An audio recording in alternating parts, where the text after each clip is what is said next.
London's O2 Arena was buzzing with electricity that night, a storm of anticipation sweeping through the crowd. This wasn't just another night of boxing. It was a night when reputations would be tested, when pride and legacy hung heavy in the air. The lights dimmed, the crowd roared, and from every corner of the arena came chants of AJ, AJ, AJ. Anthony Joshua, the undefeated heavyweight phenom, was stepping into the ring with a mission: 12 fights, 12 knockouts. An Olympic gold medalist, with the kind of raw power and polished technique that had pundits whispering he might be the next great heavyweight king. But across from him, standing firm with a calm, almost mocking demeanor, was Kevin Kingpin Johnson, a man with 35 heavyweight bouts under his belt, a veteran who had shared the ring with some of the most dangerous fighters of the modern era. He was the man who had never been stopped, a fighter who prided himself on his durability and ring IQ. Johnson had promised he would expose Joshua, drag him into deep waters, and show the world that hype and headlines don't win fights. As Michael Buffer's booming voice introduced the fighters, the tension climbed higher. This was England versus America, youth versus experience, undefeated promise versus iron-tested resilience. The referee gave his final instructions, and in that frozen moment before the opening bell, the entire arena seemed to hold its breath. The stakes were clear. If Joshua triumphed, he would continue his meteoric rise, silencing doubters. If Johnson survived or even won, the aura of invincibility around AJ would shatter. The bell rang. The storm was unleashed. The opening seconds revealed everything about intent. Joshua, tall, muscular, and menacing, moved forward like a predator, his jab sharp, his eyes locked on his prey. Kevin Johnson, however, smirked and shuffled, trying to give the impression that this was all routine, that he'd danced this dance before and knew exactly how to handle the young lion. He flicked his jab, feinted, even tossed in an Ali shuffle to amuse himself and mock his opponent. But beneath that showmanship, Johnson was under siege. Joshua's right hand cracked through the guard like lightning, followed by a thudding left hook to the body that echoed through the arena. The crowd gasped. Johnson had felt it. His legs stiffened, his defense faltered, and for the first time in his long career, doubt flashed across his face. Joshua didn't rush recklessly. Instead, he stalked, cut off the ring, and squeezed Johnson into a shrinking square of canvas. Each punch was thrown with bad intentions, each combination designed to break both body and spirit. Johnson tried to respond with single jabs, even leaned against the ropes as if to say, "Is that all you thought?" But the truth was bleeding through every second. The power was too much, the speed too sharp. Joshua wasn't just fighting to win, he was fighting to destroy.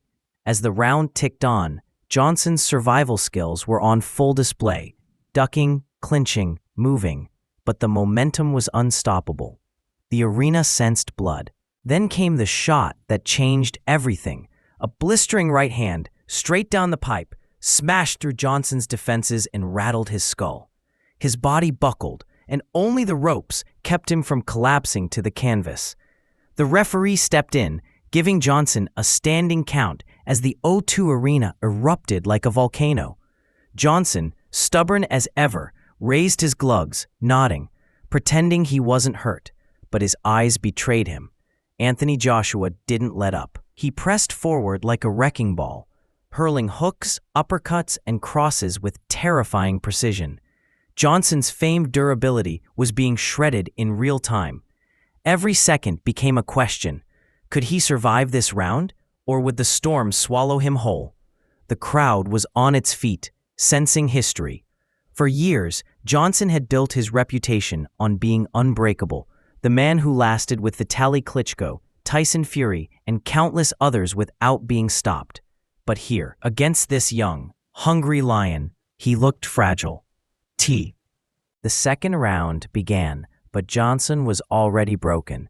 His legs wobbled, his punches had lost their sting, and his famed defensive shell had cracks wide enough for Joshua's bombs to pour through. AJ, calm and ruthless, closed the distance and unleashed another barrage. Thunderous rights, crushing lefts, each one pushing Johnson further into the abyss.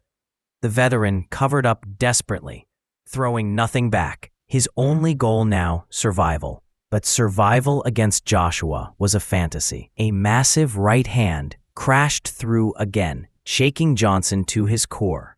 The referee hovered, watching closely, ready to step in. The crowd roared with every connection, chanting Joshua's name, feeding his momentum. Johnson was trapped in the corner, gasping for breath, leaning on the ropes like a man drowning at sea. Another right hand snapped his head back, and this time there was no hiding.